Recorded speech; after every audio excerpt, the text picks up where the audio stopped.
we realized one simple fact that the beauty industry had not changed in terms of experience the customer is getting for the last 10, 20, at least 50 years.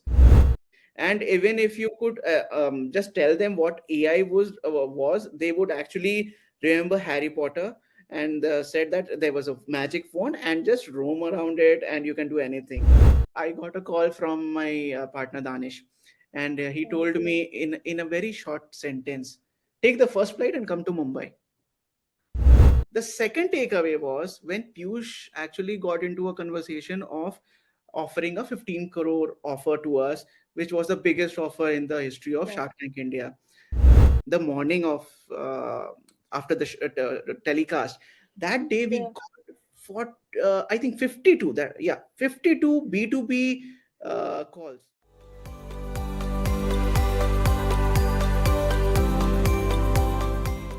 Hello everyone, I am Toshika.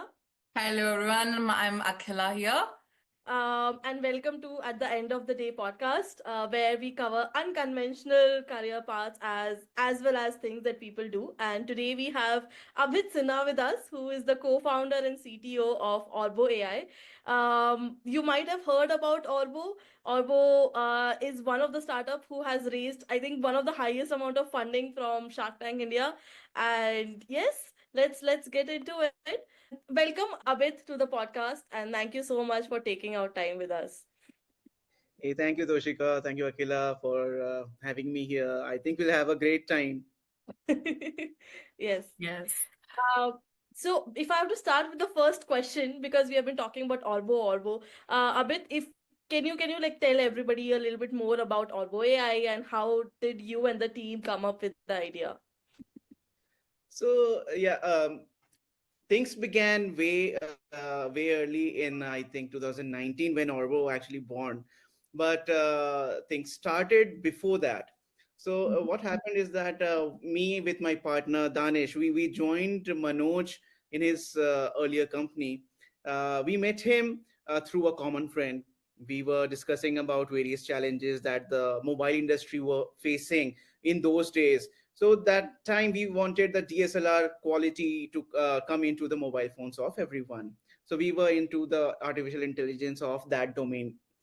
We were working on various Snapchat kind of things on various aspects, like putting stickers on the face, because that was 2015, 16ish. That I would say, then when the Snapchat had actually born, and it was very popular for all those stuff. And Right. suddenly, what I realized, I was just doing some R&D in office, and I realized that okay, what would happen if I do a similar kind of thing on the lips? And that's how I just got into that. Okay, this is lipstick. That is a virtual lipstick that I have put on the lady, and then we brainstormed on it. That okay, there is a big market around the beauty space. We realized one simple fact that the beauty industry had not changed in terms of experience the customer is getting for the last 10, 20, at least 50 years. So things did not change at all. The same kind of philosophy was there. You go to a mall, you go to a shopping store, you ask a friend, okay, what kind of lipstick should I apply, what kind of mascara should I apply? Go there, get a try on, which will be a physical try on, which will take approximately 10, 15, 30 minutes, and then you will kind of decide, okay, I should go with it or not. And that Yeah. has been the history. Now we got into a space where we could control digitally that you can apply makeup. And makeup, beauty industry, the personal care industry being a very, very big industry in terms of the numbers, the marketing figures, the sales figures, there was a big gap out there that which could be filled with technology and a experience kind of thing. So that's Right. how we got into the tech part. We revolutionized a few face recognition algorithms. We got into face landmark modeling and various types of technical things which we need to apply the makeup on the face initially. And that's how Orbo was actually born. Got it. Just a follow-up question a bit. Now that we have come so far and say when I use Nika, right? I do use the lipstick filter. However, if I go to a Mac store, there is that feeling of, or see a Nika store for that matter. The entire aspect of going to a mall, applying a lipstick over there, that experience is somewhere lost. So, do you think that maybe people who are not in the range where their disposable income is such that they can afford the entire experience, then digital becomes a substitute for it? That is exactly what we are solving in the Right. next part of the story. That was Orbo phase 2. So what we realize this problem that people after COVID have gone crazy, that they want to go out, and it's the kind of experience that is available in the store itself cannot be justified with the e-commerce industry altogether. But Right. definitely e-commerce had made a place for itself in the overall ecosystem that we are living in. But Mhm. how do we fill that gap? So we came out with a magic mirrors. What is a magic mirror?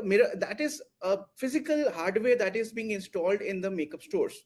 For example, SS Beauty is one of our clients. You can go to SS Beauty, you'll find a mirror out there. You can try out multiple shades of lipsticks, eyeshadows, and whatnot, all the 10, 15 types of products that you generally see in them on the makeup palette. So you can try it out, you can buy it out there itself, or maybe finalize to a color or a shade or a color palette, that this is the color palette I'm looking for the complete makeup look that I'm going for, maybe a boho chick look, or maybe a bohemian, something XYZ. So I have seen via client experience that this has gone crazy in terms of how the people are enjoying the experience. Because first, they are coming to the mall, they want to come. Second, they are using the tech because they ultimately like makeup at the core, and then they buy it. So I have seen like crazy amount of money being spent via the mirror. Right. Okay. Maybe I'll share later on some kind of a note at this point, but this has been true. Secondly, what I have also experienced is that people who come to the mall, they generally have a simple makeup on their face, maybe a Hmm.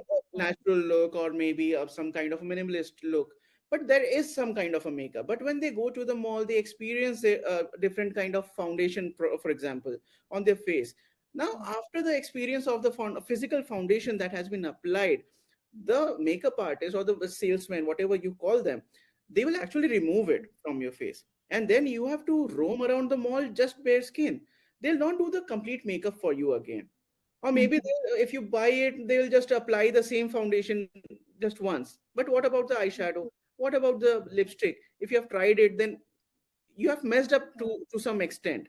The second problem is that the application of this foundation or the lipstick or multiple shades that you're trying on eyeshadow, it takes time. Now, how do you convert that? Hmm.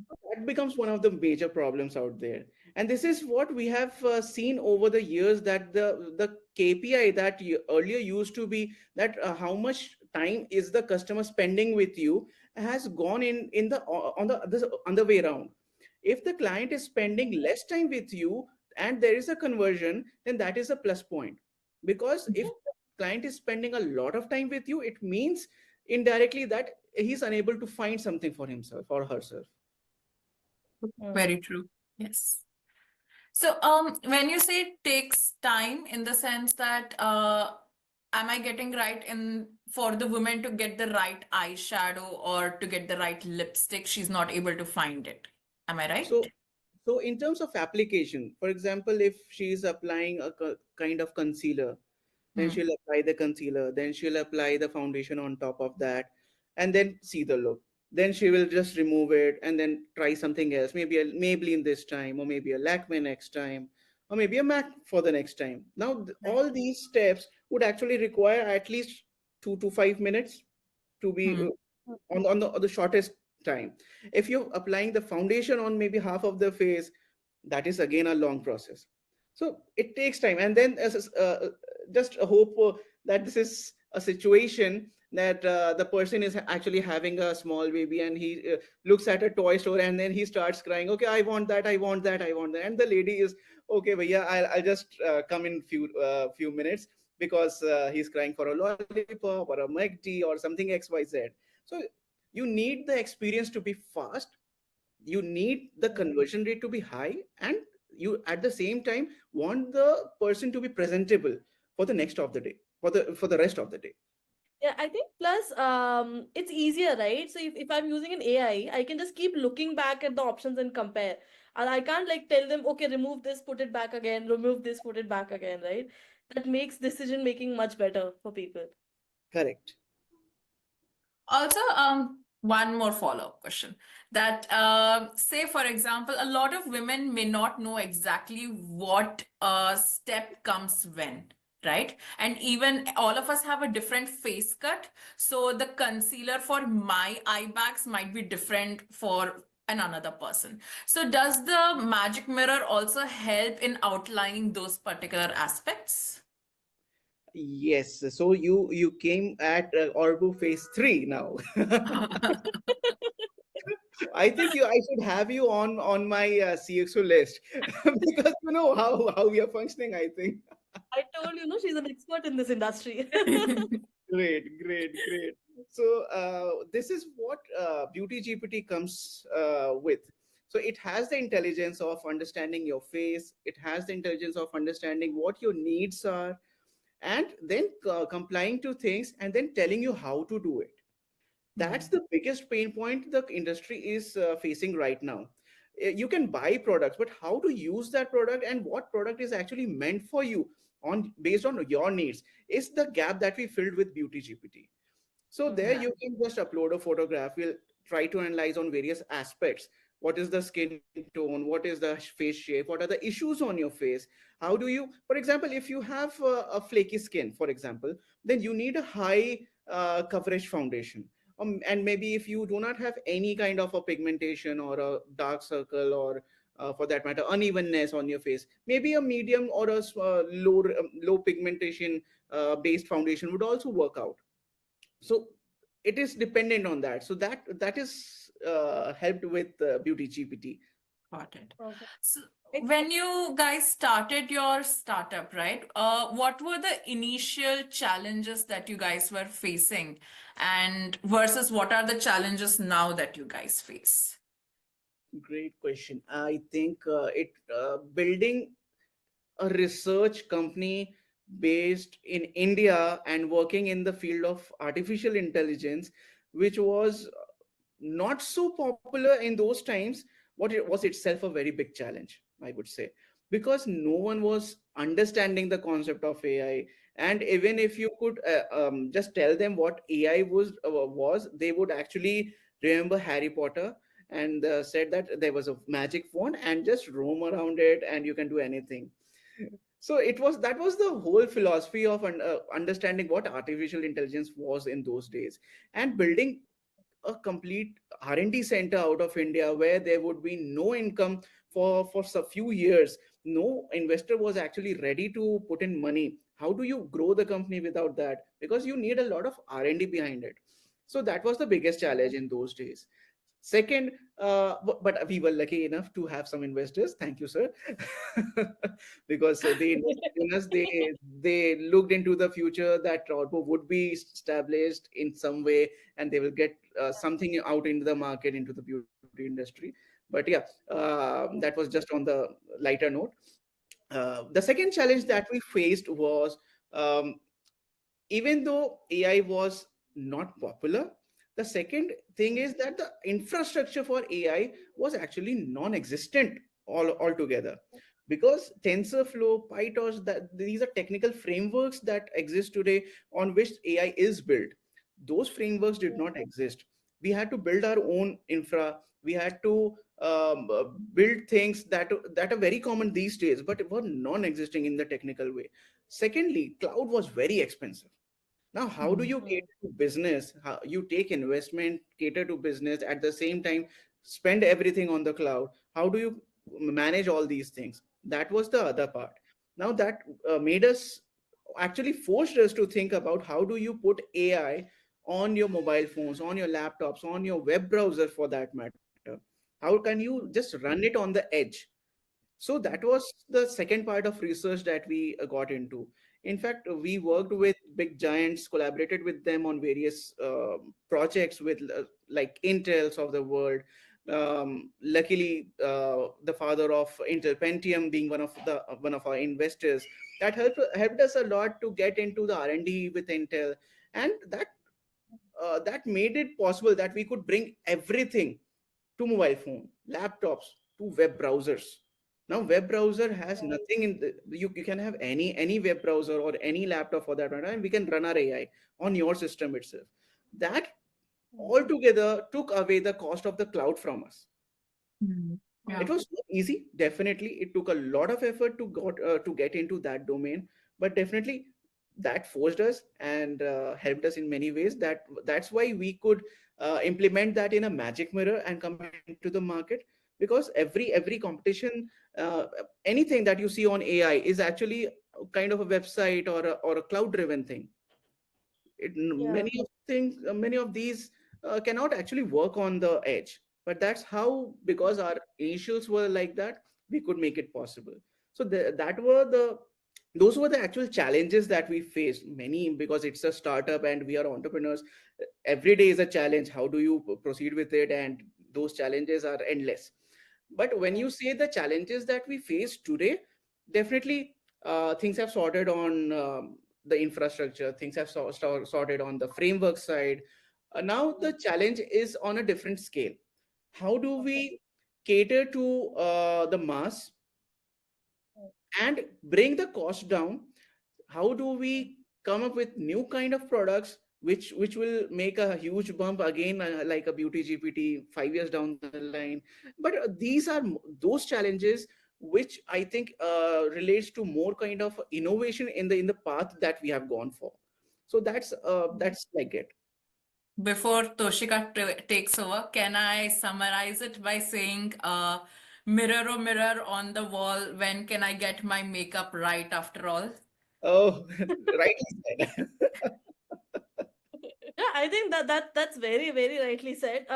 Maybe you can use it as an ad copy or something a bit. Yeah, yeah, yeah. Probably I will give you a royalty for that.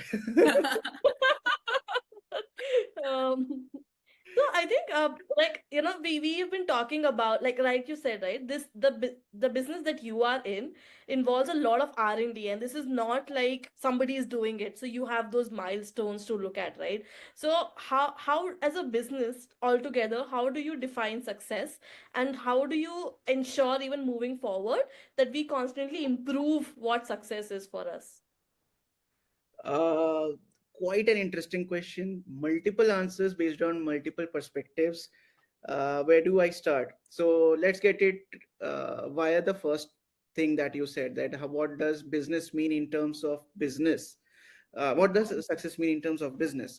So when business comes into play, success means that you have to evolve every day in a term that you have to create that impact.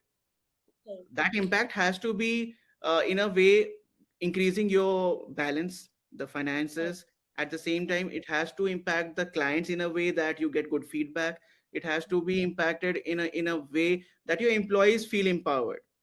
Yeah, yeah. So that is a simple kind of success to a story that we can tell about business. But what success actually means to me on a day-to-day basis is that, um, are we going towards a positive sign?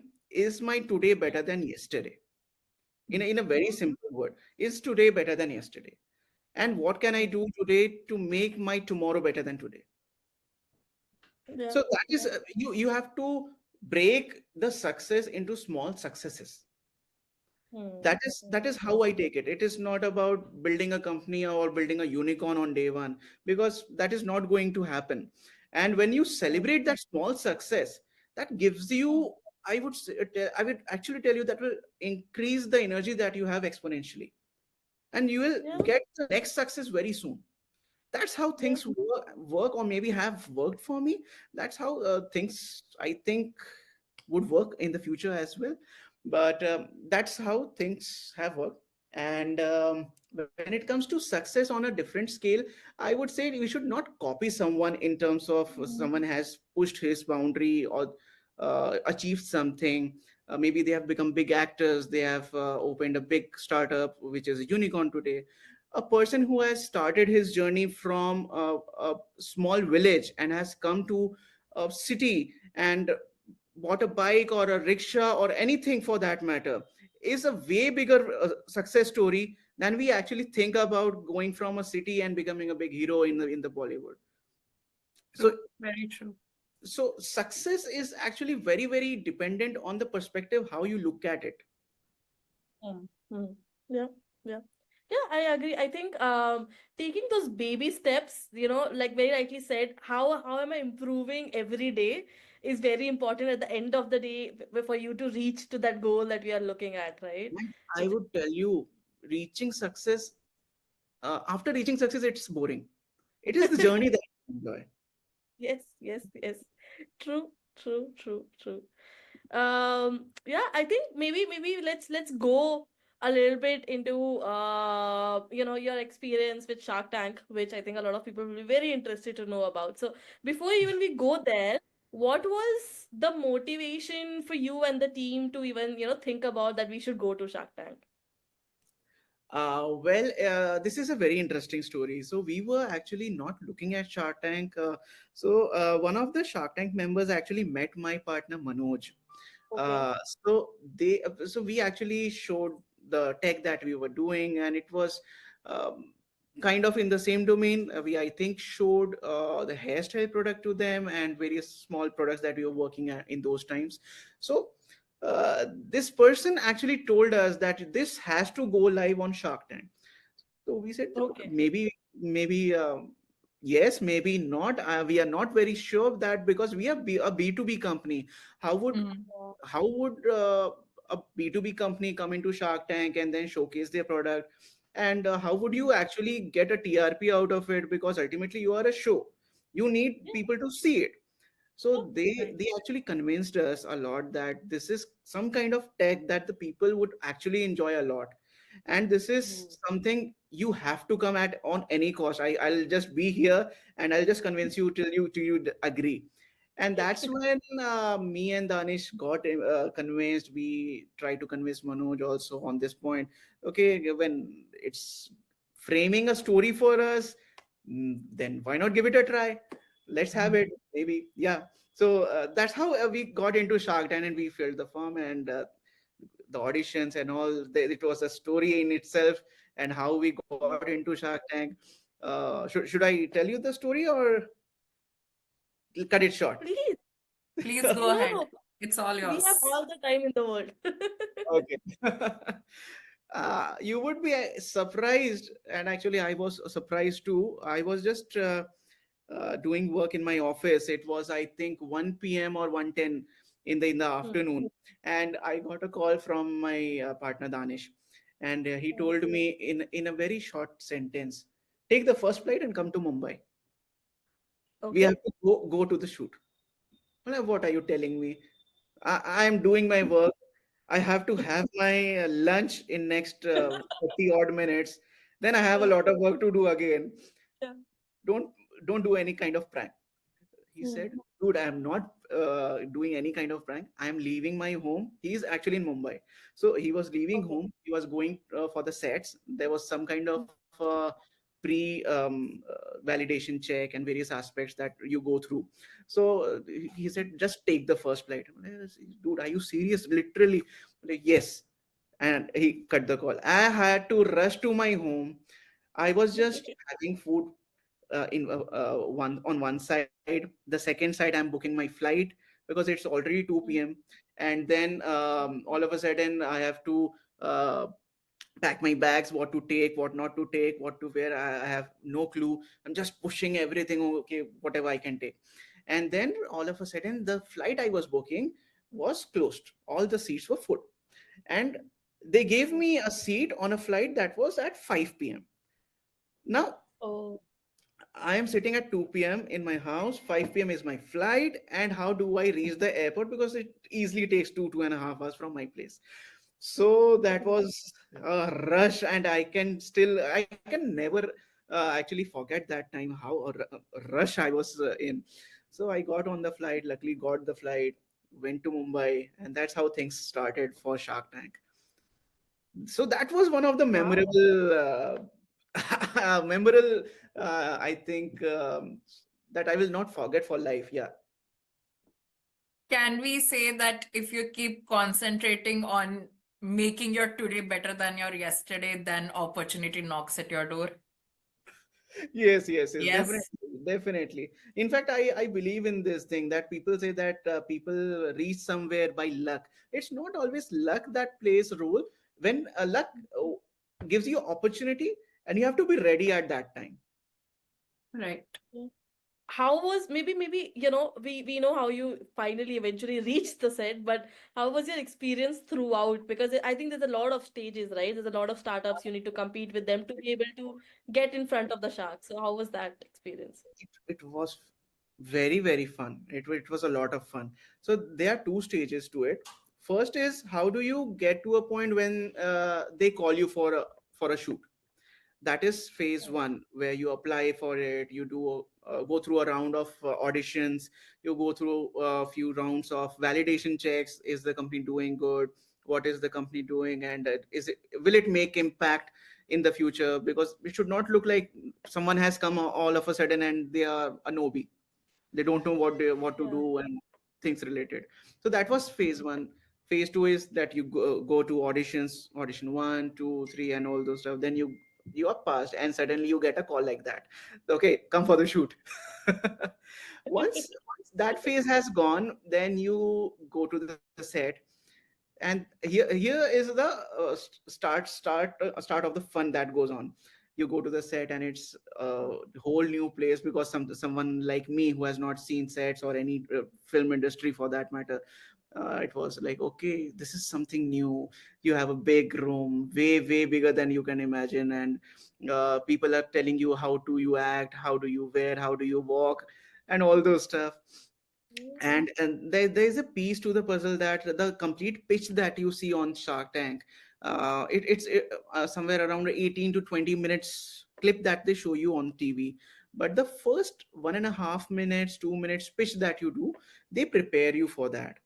Now that is the fun part, because Oh, then they give you a script writer, you suggest something, they suggest you something, and you are just giggling around how to make fun, how to crack jokes. Someone is doing bad, and definitely we are not actors, so we were horrible. And when people are laughing at you, you are laughing at someone else, the other founders who are doing their pitches, and it was a lot of fun. Finally, then there's a dress check, because you have to be in sync with the camera, what colors are allowed, not allowed. There's a dress director, if I'm not wrong, who approves it. And then the final day comes. This is a 2 to 3 day process completely, and then okay. on the third or fourth day, the final shoot is there, and then you go to the makeup room. People are uh, doing something with your hair, makeup being applied. So it's quite some fun. And finally, when you enter the stage, and that's the most horrible part, because suddenly you see, okay, so many cameras looking at you, and only five people in the room. Those are the sharks. Mm. So that place, I think I got a bit nervous, because never faced so many cameras, and it was something was going behind the head that, okay, crores of people are actually watching you, and you have to tell something very crisp in short time, and how do you plan it out. But yeah, it was gone in a few minutes, because then sharks are good at it when they fire good questions at you. But yeah, that was how things went. But yeah, it was, the shoot is a long shoot. It is almost Okay. 1 hour 45 minute shoot that we shot, and it was all candid. There's nothing of a script kind of thing that people think about, that okay, they give you questions pre-hand, and they know which company is coming, you know what would be asked. Nothing of that sort is going behind. Everything is candid. Oh, so even in the, who takes the pre-auditions then? So pre-auditions, the directors, the who cast the show, and it is only for the fun part. Okay, if you have seen the episode, ओ मैं मेरी बीवी को makeup लगा के मुझसे पूछती है पति को बहुत मुश्किल होता है, भाई मैं क्या करूं, and all those stuff, the fun part, the creativity in the first 1 or 2 minutes, that's where they pitch in and prepare you so that they can create a Okay. TRP around it. Okay. Okay. From your entire experience, what's your major takeaway? The major takeaway, yeah, I think it was the confidence that we got, the validation we got, what for the product that we have built. When we were showcasing the product on the stage, everyone, every shark, they Hmm. told it in a single tone that product बहुत अच्छा बनाया है. Hmm. The product was working well, they knew it, and that was the first validation Hmm. that we got, and it was the biggest takeaway. It was in our minds that we get a value check or not, this is something that has been proven, and we will do something or the other with this. The second takeaway was when Piyush actually got into a conversation of offering a 15 crore offer to us, which was the biggest offer in the history of Yeah. Shark Tank India. And Hmm. that was the second takeaway, in the sense that Piyush Bansal, who actually told that he has not done some 15 crore kind of a deal ever, and he's showcasing that kind of trust in us, that was like, okay, Yeah. we have done something. Now things Yes. are okay. We are not doing something wrong. Okay, so he has validated it in some or the other way. So that was the biggest takeaway. How did it feel, right? I think I was going to ask you a question on that, but like even for me to sit here and just think about, because I've seen your pitch, think about how Piyush was actually interested in getting that stake into your business, but for you to stand there and take a decision that you did, right? So how did it feel, and what was the thought behind the final decision you all took eventually? Yeah, so he put us into a controversial spot where every shark was having some kind of a controversy between them. How can this happen? How can this not happen? This is Yeah. lens. What did the Vinita say? I think it was, this is not Shark Tank. This is Lens Card Tank kind of thing. Yeah. Yes, yes, yes. So it was quite interesting. We had a lot of fun on stage itself. But yeah, we were very happy, to be very honest, all three of us, that kuch ho ya na ho, we got validation. That was the biggest thing, and something of that sort. So yeah, when he came to this point, we were set to a position that, okay, when we are doing something right, why do we go towards Piyush's offer and Hmm. take everything away from it, from the game we were building, the efforts that we have put, and will it actually change the whole thing or not? There were n number of questions that were in our mind. We went outside Hmm. the tank 2 times. It was Okay. shown only once, but we actually went 2 times.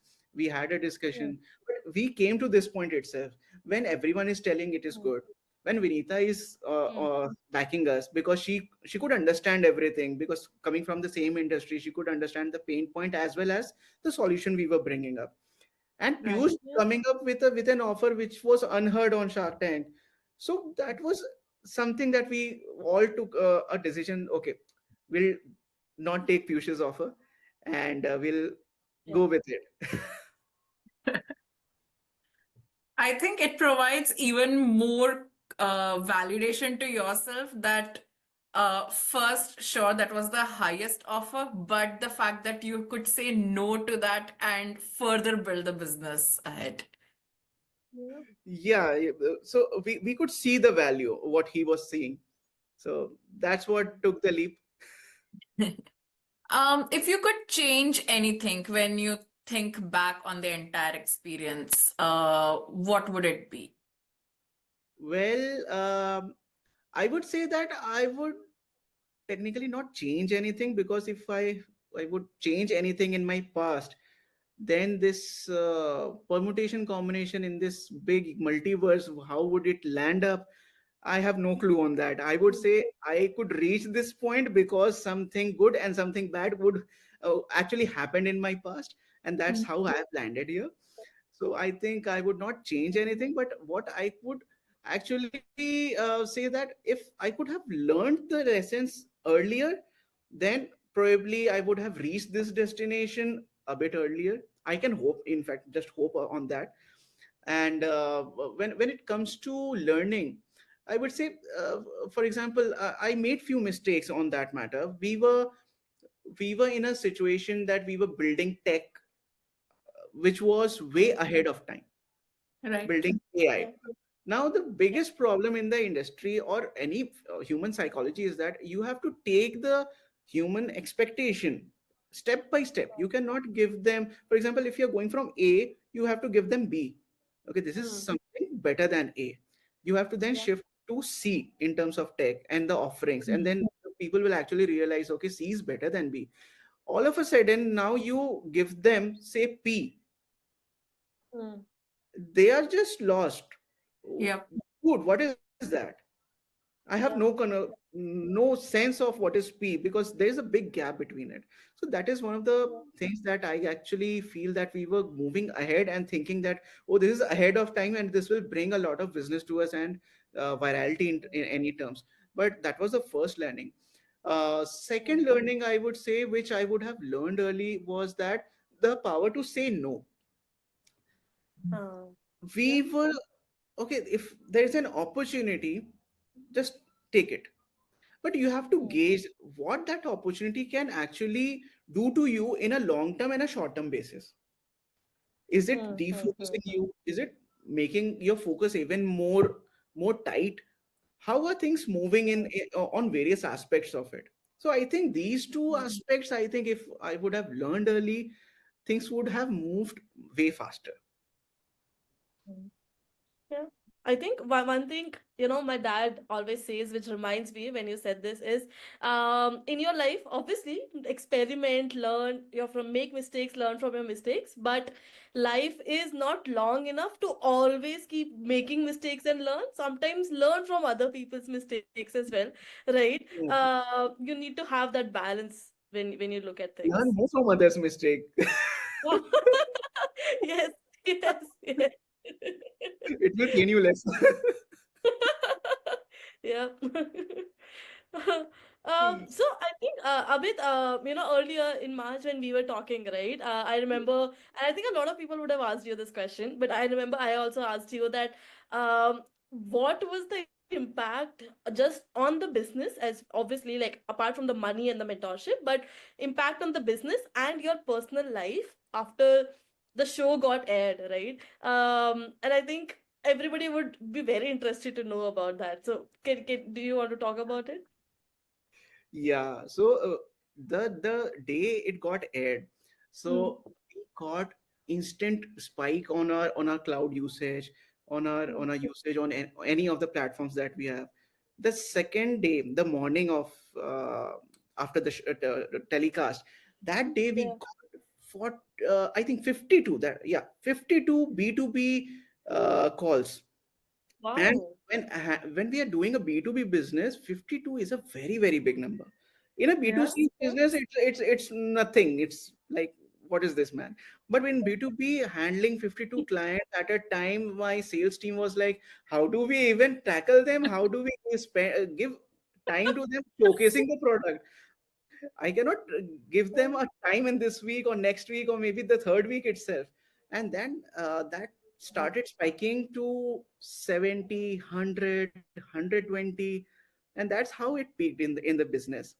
On the personal route, I Hmm. think 2 days after the telecast, I was just in a small market. I went with my wife and we were having golgappas.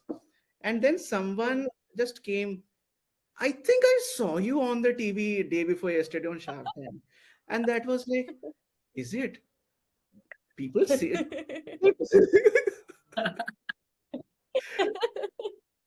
Yes. and that moment, yeah, someone recognizing you and for the first time in a crowd, and that was a special moment for sure. I'll not try to be too humble on that, but yeah, that was a feel good factor that okay, someone is recognizing you. Okay, thank you for that. Thank you for Yeah. watching the Yeah. show.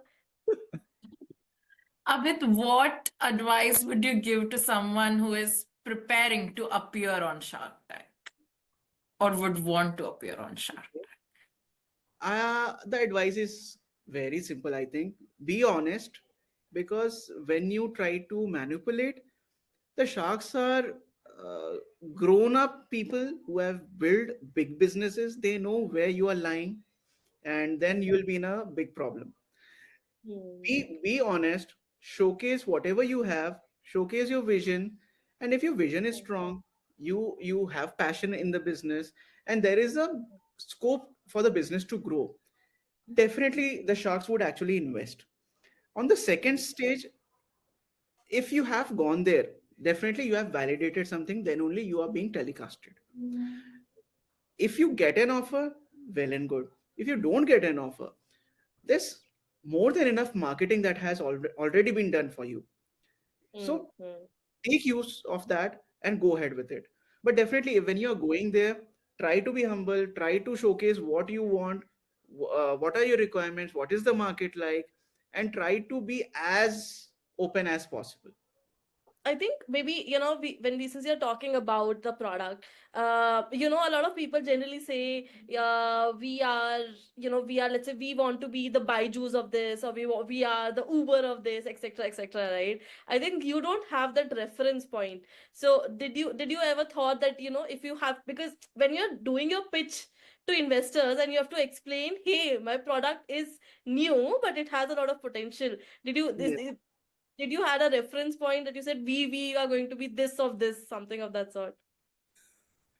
So I think we have not used this kind of showcasing kind of a marketing scheme for the investors or somewhere else also with the clients. We Hmm. have already always tried to be honest that this is the product and this Hmm. is kind of sales that you can achieve, and these are some of the testimonies that we have. Hmm. And I think that has all sold for itself. In fact, I'll tell you a sneak peek. Most of almost 97% of, or maybe 99% of the clients that we have today are all inbound. We have not gone out to do the marketing. My Tank. marketing budget is almost zero. Everything that Oh, we get is all inbound. But now we are trying to get into that space where we also showcase and get clients. But it's been an overwhelming journey after Shark Tank. yeah, yeah, yeah. I think it's a dream for anyone who is doing sales to get so many inbounds, especially in a B2B business, uh, because it helps in, getting the first set of loyal customers who also keep giving you the right feedback and help you in building it ahead. I would say that we were lucky enough to get some clients who have helped us grow in this domain. They have been patient because we do not deliver the best product on day one. It has Yeah. to go through a lot of iterations. You have to listen to your clients, listen to what people are liking, adapt to things that are going in the market, see what the other peer competition is doing, and then move ahead. So that's where I think the feedback that comes from the client is the biggest help that you can get. They will not come to help you build the tech, but Hmm. they can show you how to move ahead towards your vision. Yeah, we were Yeah. lucky enough for that. Yeah. I mean, it reminds me, I think I saw, I read somewhere that it's always good to have 10 loyal clients than a million clients who just like my product. Correct, correct, correct.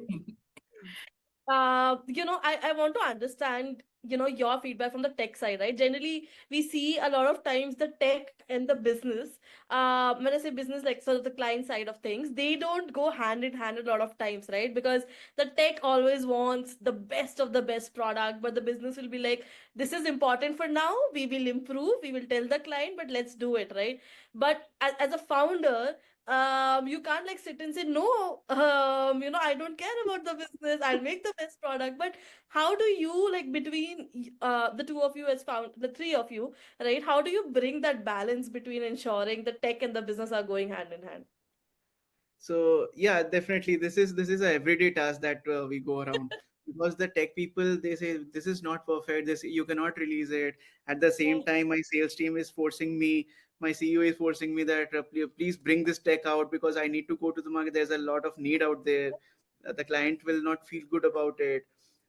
So this is an everyday task, but definitely you will have to create a balance, and that's where how the founders have to work together to satisfy the employees on the tech side, because you cannot just take away that pleasure of making the best product from them. At the same time, you'll have to give something to the salespeople to sell, because we need business at the end of the day. So it's a chicken egg problem at the end of the day. But definitely what happens is that we create a portfolio of releases, we give it into the production to our business team. Then there is a feedback loop that goes behind the sales team as to the R&D team, and the R&D team to the sales team. So we have created loop so that the research team indirectly understands the needs of the business at the same time. Because when we as founders explain something, then they say okay, maybe they are making some kind of statement, or some kind of a story to materialize things on the business side, or maybe on the R&D side, XYZ. But when you match the two entities who are doing their job, then they try to understand and convince themselves, and then you become the catalyst of amplifying things. See, I did not tell, the business guy is having this problem, we have to do it. Yes, See, the R&D team is facing a lot of issue. How can you release that? So, in a startup, I think things work in this kind of a fashion, that there is no superiority or a junior person or a different kind of a team as such. You have to work as a family. You have to work as if everyone can do anything. So when the team tries to understand, okay, there is a sales aspect to XYZ feature of some product, then why not release it earlier, and then keep the R&D part on the phase 2 part, and then still keep progressing. So that's how the things are managed internally. At the same time, the sales team tries to push things that are on the R&D side, and tries to push in into the market the features that are okay, it will be ready in the next 1.5 weeks or a 2 months time, or XYZ. That's how we satisfy them. Makes sense. So, Abid, there has been an increase in building entrepreneurial ecosystem where people focus on common agendas or impacts that they are gonna create. Where do you see Orbo AI contributing apart from the beauty and e-commerce industry? So great question. Orbo is primarily into beauty and personal care. So we are also looking at similar tech being integrated on multi-dimensional ways. For example, we may also look into the B2C market, into the beauty space itself.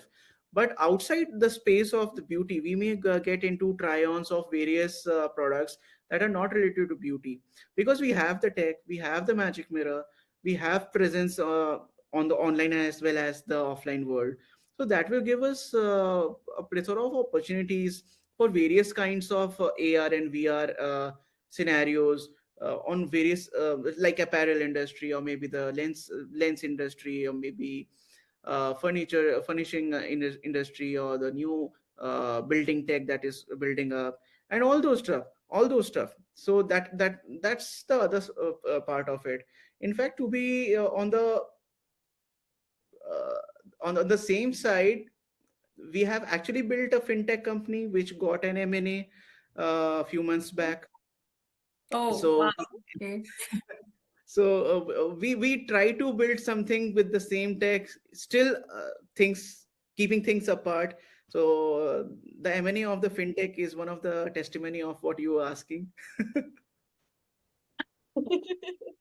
I also was just wondering, I mean, while you were talking about the magic mirror as well, is that something that dermatologist or cosmetologist can use?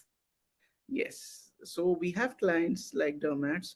Um, uh, Maybe I'll not name the client that we have, but they are using it as a pre pre-diagnostic tool kind of thing, Hmm. so that they can actually understand whom to divert the client to, which doctor can actually treat it better, or uh, is there a need even to come to a dermatologist to create a sense of security and a trust between the client and the doctor? So Right. you are not being cheated, you don't need it, or if you need it, then this is the kind of thing that is actually needed, and you meet Mr. XYZ to get it treated, yeah, and things related. So there are many dermat companies, there are wellness centers that have adopted this technology with. So I think, generally it's been a while since the show, like your pitch got aired on Shark Tank, right? And the trend that I have seen, the Shark Tank has played an important role in improving the entrepreneurial industry in itself in India, right? So even the event where we met, if you remember, while COVID was a big boom for mental health, but after we saw a couple of companies coming around mental health on Shark Tank, in that event itself, out of 26 teams were talking about mental health, right? So have you Oh. seen, like, do you know if there's any other companies, businesses coming around what you are doing? Or I think you guys are still just the only ones there. No, I think the competition is increasing, Yeah. but there is a gap in between. For example, if I talk about building a D2C brand, so it's fairly easier part because you need to find a product which you need to sell. Once you know the product, you just need to find a factory that can produce it, white label it, and then you have to take the burden of marketing it and building a website and selling it via online or offline route. So that is the simple part. When it comes to our Hmm. tech, we took like 4 years, and we are still building many of the tech right now, still in the R&D of various features, upgrading it every day, working on tech that will be released 4 years down the line. So it takes a lot of Yeah. effort, money on that part, and the results are fairly slow for that matter.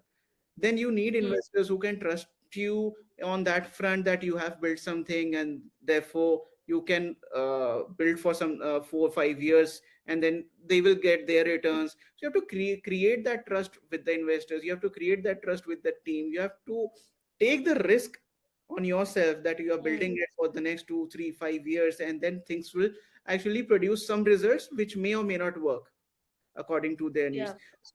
That's the main reason why many companies are not pitching in into this industry right now, because it's a big risk. There's a lot of fund required, so Yeah. the threshold is high enough to get into the space. But yeah, people are getting into this space, and it will be a healthy competition in that way, because the market is very big. The beauty segment itself is so Hmm. big that if the industry for us expands, the competition itself expands 2x 3x or 4x, it will be plenty for everyone to have the bite. I think that's exactly why I asked this question, because like, it's so R&D heavy. It's not easy for anybody to just enter into it, right? So I really wanted to know, are people putting in that risk to get there? Okay. People are getting into it, but it's like that they'll have to cross that threshold. Hmm. And that's how startup industry actually revolves around it. There's a lot of risk when you open a startup. It may work out, it may not work out, and the chances of it may not work out is way more higher than it may work out. Yes. You Yes. need the team culture to be right, you need the finances to be right, you need the opportunities to be right, you need the right product, right timing, right market. You need to be lucky on various aspects. And if, as we said, we do not work on luck, you have to Hmm. create that luck and create that opportunity that works for you. So there's a lot of hard work that goes behind it on that front. Saying that, for example, if I take a small box which has say 100 chits, okay, and every chit or a coupon has a failure or success written on it, and there is only one coupon or chit with the success written. Now, how do you actually go towards it and get success? That's a Hmm. simple question that I ask. Hmm. Then the if you have a great luck, the first it you open, it's having success. If you have the worst, then the Hmm. last it will have success. But what is the way of getting to success? If you have the courage and Hmm. hard work and the time to open each and every chit, then definitely even you have the worst of the lucks, you'll have that success. So You'll get somewhere. Yeah. yeah, so you need to have that kind of patience, effort, hard work. Um, Abhit, in this entire journey of yours, is there any mentorship experience that has had a significant impact? Because obviously the entire journey would have a lot of ups and downs, especially in a startup. So could you share some insights? Mentorship. I think I got one mentorship insight way early before the startup itself. So that was time when I was working in the industry, and me and Danish were working after office hours on Saturdays and Sundays to build some kind of a product for a startup. And that's where we met one of the mentors. And there he told us that this is not something that would work out in this way, because when you are working, you're not putting your heart out. You cannot do a startup like a side project. You have to Right. work towards, you have to just dive into it with a confidence that okay, you'll have the breath to just cross it. If you just depend into the swimming pool, it will not just work to you crossing the whole swimming pool or in the Olympics. When you are actually into the game, you have to be fast enough to be on the first, second, third position in the Olympics. So it's that hard. So he said this will not work out, you have to leave jobs, you have to go towards it. And the mentorship that we got was also on the side that we need to understand business as such, because this was also one of the things that we experienced before. In fact, the first startup we were trying to build, we could make the tech, we could produce the best of the things that were possible, but we could not sell it, me and Anish. So we found out why are things not working out. It's the best tech, it's the best formulation, we are good at presentation, things are good, why is it not working out? But what we lacked was that we lacked the sense of business around it. And that's what creates the Hmm. bigger part of the startup. You can make the worst of the products, but if you have the business around it, you know how to sell, how to create the ecosystem around it, then things work out. You have the best thing and you don't have the connections right for the business, then things would actually fail. I just wanted to ask this in this entire journey, right? Um, how important is it? How important is the role of your spouse? uh, a lot, I would say. She is she helps me a lot in terms of not disturbing me when I'm in a meeting. She's really kind to me in terms of she supports a lot. She is not a techie. She comes from a different background. She is an MBA in HR, so completely different track. But there is a big support that I know that if things would go wrong, she'll support me. If I have a lot of work to do, I know my wife is there to keep me awake with a cup of coffee. Okay, you have to do the work and then you go to sleep, or prepare something for me, wake me early in the morning. Okay, you have to get ready and go to the meeting, impress the client. XYZ. So there's a lot that comes from my wife on this ground. I don't have that mental pressure behind that. Okay, there's a wife who will be making things worse when I go home or something of that sort. So there's a lot of things that she does for me on this ground.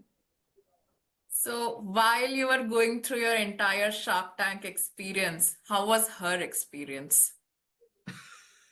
That has to be on the comic side, I would say, because she generally calls me, you are not the co-founder, you are a compounder of the company.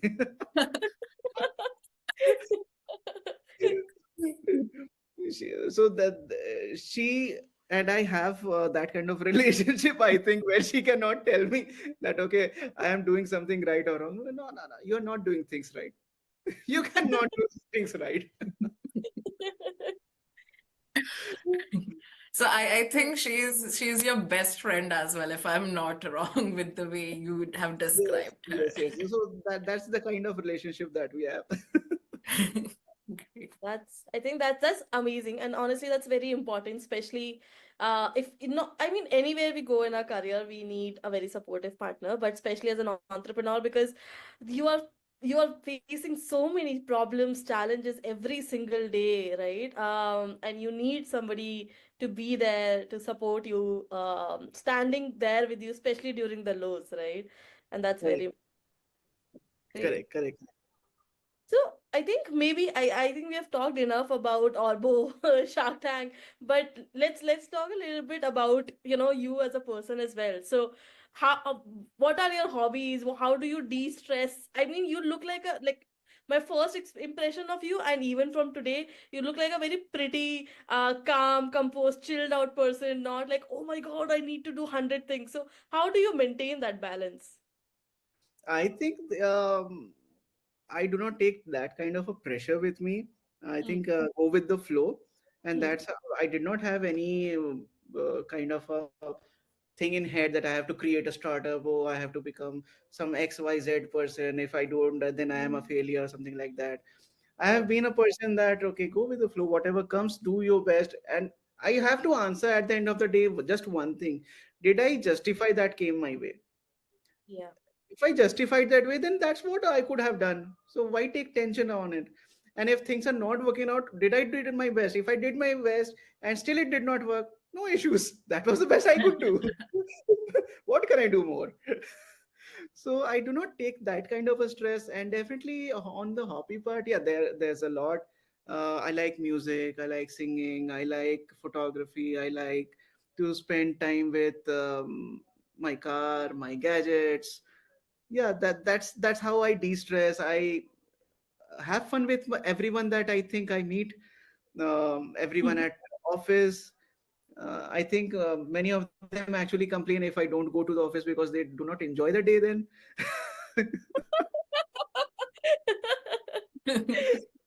Because I think it's very important to be happy.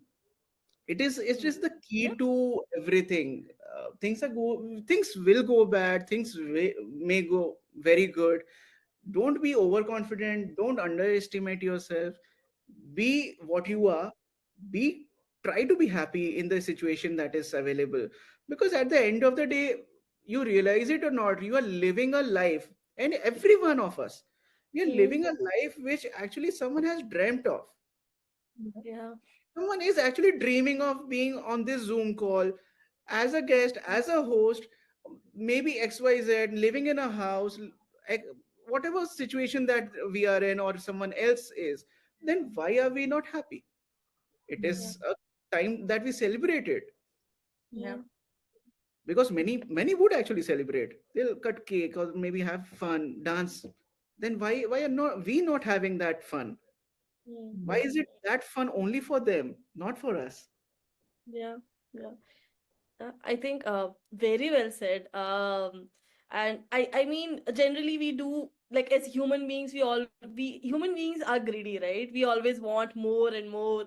We always want to grow as people, and like for instance, personally for me, I do, let's say, at times tend to take stress that, oh, I need to achieve this, I need to get there, etc., etc., right? But like you said, this is something that I try to remind myself as well, because we are privileged enough to be where we are, right? And it's very, very important to accept where we are, give our 100%, and then see if it works out, it's great. If it doesn't work out, we'll Then learn. on that part that I need to become better, I need a bigger car, bigger house, everything on the larger scale. Yeah. But that is what how I see is that I need to work towards it and work harder to get it, but I need to enjoy what I have today. I will Yes. not leave today's happiness for something that is not with me. Yeah. But Yeah. definitely at the same time, this happiness should not stop me from getting to that Whatever. point. Yeah. True. True. I just have one question. If you could describe yourself in a word or in a sentence which excludes your professional life, how would you describe yourself? A human? Okay. On point. Yeah. Yeah. What are we at the end of the day? Just a human. So I think, Abid, at the end, right? At the end of the day, if you want somebody like others to maybe learn something from your life, because we talked about learning from other people's mistake or just learning from others, what would you want others to learn from you? From me, I quite strange for that, because from me, what can they learn? Be focused, uh, be happy, work towards what you need. Yeah. Yeah. I am quite simple on that ground. Be simple as a person, maybe.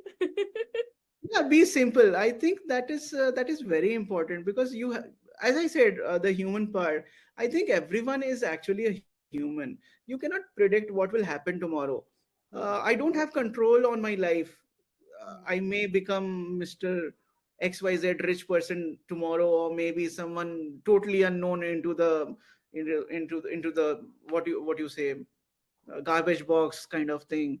Don't have any control on my life. I don't have control if I'll live tomorrow or not. Then Mm, what is the best thing that I can have? I should be happy. I should work hard and mm, make something that can spread that happiness to others, that people have, I think, forgot for many years now. It's very important to give them that happiness, because it is very precious, I think. The way I see it overall at the end of the day, when we have spoken with you for quite some time now, I see you as a person who's quite grounded and who is quite grounded, but you have the ambition that is far beyond the skies. Some things, so a couple of things that I learned from you today is one, always to ensure that my today is better than my yesterday. I think I'm gonna write it somewhere and keep it on top of my desk so that I can look at it. Also, that a lot of small no's or major no's lead to a definite yes. I think that is an exemplar. I think that is how I can describe your Shark Tank experience as well, because you would have said a lot of no's to reach that experience and create luck. And also, we need to learn how to use different tools and resources in our lives and not just to know what that tool or resource is. maybe on that note, we can close for the day. Thanks for having me here. We had a great time this evening, and explored many aspects, I think, Yeah. from Orbo to Shark Tank to business to personal life and XYZ.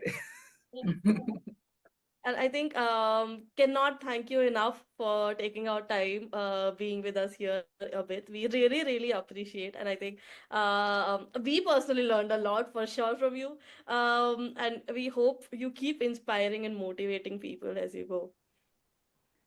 Thank you for having me. I think I also learned a lot from you.